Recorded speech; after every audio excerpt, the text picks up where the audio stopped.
She was my first child, and the one I learned the most from. But she also carried the weight of my fears and the cost of my inexperience. Why do so many firstborns grow up anxious? Why do they push themselves to exhaustion? Why are they the ones holding everyone else together, even when they're falling apart? This is the shocking truth about firstborns, not just what they become, but why, and what it says about us as parents. Lesson 1. The practice child nobody talks about. In American households, the firstborn is often the experiment, the child who meets the most nervous version of us. They got the parent who read every book, panicked at every sneeze, measured their milestones with fear instead of faith. They were loved deeply but also watched. In a culture that pushes early achievement, we unknowingly turn parenting into performance. And for firstborns, love can start to feel conditional. When they behave, we praise. When they lead, we celebrate. When they help with siblings, we say, "You're such a big girl now." But inside, they're still just children who didn't ask to be more mature, more responsible, or the role model. Lesson 2. The psychology of birth order in the U.S. Researchers from Stanford, Ohio State, and the University of Texas have repeatedly shown that firstborns tend to be more likely to attend college, more likely to become CEOs, more compliant in school. Sounds like a win, right? But dig deeper. These same firstborns score higher in performance anxiety, internalize stress, become hyper-aware of adult emotions. They are praised for being so good, but this goodness often hides deep emotional suppression. Why? Because in most U.S. homes, the firstborn is the one we lean on when we're overwhelmed. They see the cracks in our marriage. They hear the arguments we think they don't. They become the helper when the baby comes, but who helps them? Lesson 3. What firstborns wish they could say. Most firstborns won't tell you what they're really feeling. They often don't have the words, or they've already learned it's safer to stay quiet. But if they could put their heart into sentences, here's what we might hear. "I know you need me to be the strong one, but sometimes I just want to be held. I get scared too, but I don't want to disappoint you. Why does everyone tell me I'm the example when I'm still trying to figure things out myself?" In many American families, firstborns are emotionally fast-tracked. They become little adults, praised for being helpful, mature, obedient. But that praise often comes with a silent message. You're loved more when you're useful. They begin to equate value with performance, and that sets the stage for chronic people-pleasing, fear of failure, anxiety in relationships. A firstborn child might smile in public, keep the house quiet, help with younger siblings, and then cry alone in their room at night, feeling like no one really sees them. They learn to swallow tears, downplay their needs, take responsibility for problems that aren't theirs. And the most painful part? They think this is normal. One mom from Chicago shared this. "I was so proud of how my daughter stepped up when her baby brother was born. She fed him, held him, even helped rock him to sleep. But one night, I found her sitting on the floor in the bathroom. She was crying quietly and said, 'I just want to be little again.'" So if you're a parent with a firstborn, pause. Look beyond the good behavior.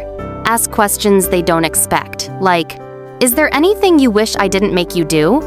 Do you ever feel like it's not fair? What makes you feel safe?" Give them permission to stop performing. Let them be messy, loud, small, unsure. Because being the first child doesn't mean they should carry more. It just means they arrived first, not that they're built to bear more. Lesson 4. Emotional impact of firstborn expectations. Imagine being 6 years old and hearing, "You're older, you should know better. Help me with your brother. Don't cry, be a big kid." Now imagine hearing it every week, every year. By the time they're 10, firstborns often carry emotional weight they can't name. This shows up in perfectionism, controlling behaviors, guilt when others are upset, fear of failure. And the irony? Parents often don't mean to. We say those things because we trust them, because they're capable. But being capable doesn't mean they're not a child. Lesson 5. Rewriting the story, healing the firstborn wound. Let's be honest, we don't always realize what we've handed to our firstborns. We gave them love, yes, but we also gave them our inexperience, our trial and error, our most exhausted days, and our most anxious nights. They saw us trying to figure it all out, and they often adjusted themselves to keep us calm. But here's the good news.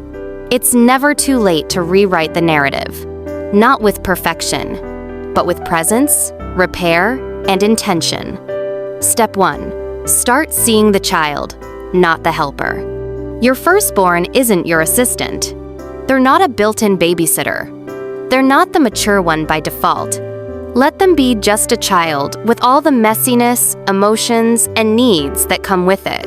Create moments where they don't have to earn your attention, where they don't have to be on, where they're not compared to their siblings or praised for being responsible. Instead of, "You're such a good big sister," say, "I love who you are, not just what you do." Step 2. Watch your words. In many U.S. homes, we use phrases with our firstborns that sound harmless, but they carry a heavy emotional weight. Phrases like, "You should know better," "Act your age," "You're the example." They seem small in the moment, but repeated over time, they send a dangerous message. Your worth is tied to being better, older, or stronger. Swap them out with, "I know this feels hard for you too." You don't always have to have it together. You matter, even when you're struggling. Words can be walls, or they can be bridges. Choose the ones that build connection. Step 3. Make room for softness. Your firstborn is likely carrying invisible emotional weight.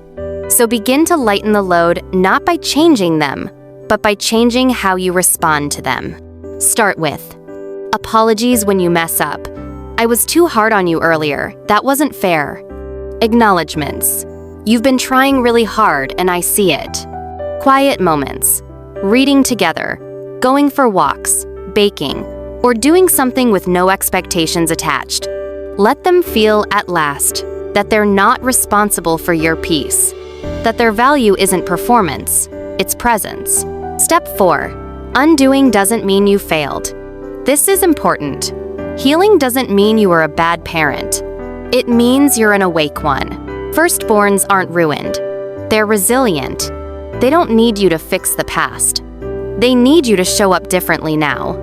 In the US, we're taught to move on, to suck it up, and keep going.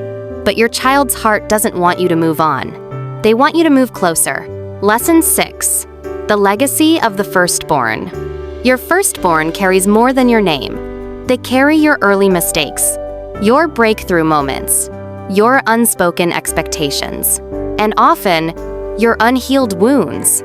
They're the child who taught you how to be a parent. The one who saw you at your rawest before you knew what gentle parenting was, before you had enough sleep, enough patience, or enough self-trust to get it right. And still they loved you through it. What gets passed down isn't just genetic. In American households, we focus so much on giving our kids the best opportunities. Good schools, STEM programs, soccer leagues, tutoring, testing, tracking. But what actually gets passed down most powerfully is emotional memory. If your firstborn grows up believing they are only lovable when they succeed, when they help, when they perform, they'll carry that into adulthood like a second skin. And that successful adult might still lie awake at night wondering, who am I if I'm not useful to someone else? The psychological legacy. Dr. Gabor Mate once said, "Children don't get traumatized because they're hurt. They get traumatized because they're alone in the hurt."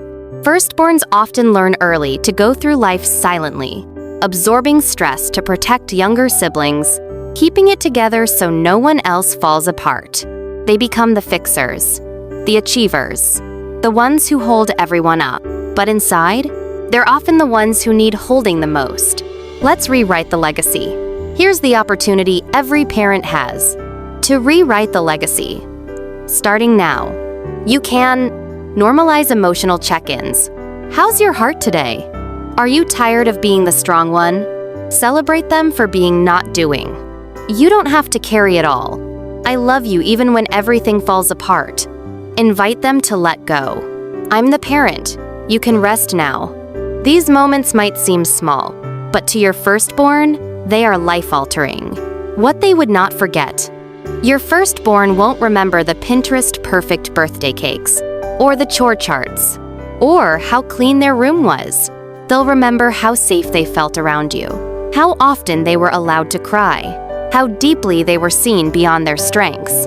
They'll remember the moment they realized, I'm allowed to be soft here. I'm allowed to just be. That's the legacy that lasts. If you got value from this video, please like, comment, share, and subscribe. Drop in the comment. What's one thing you wish you'd done differently with your firstborn?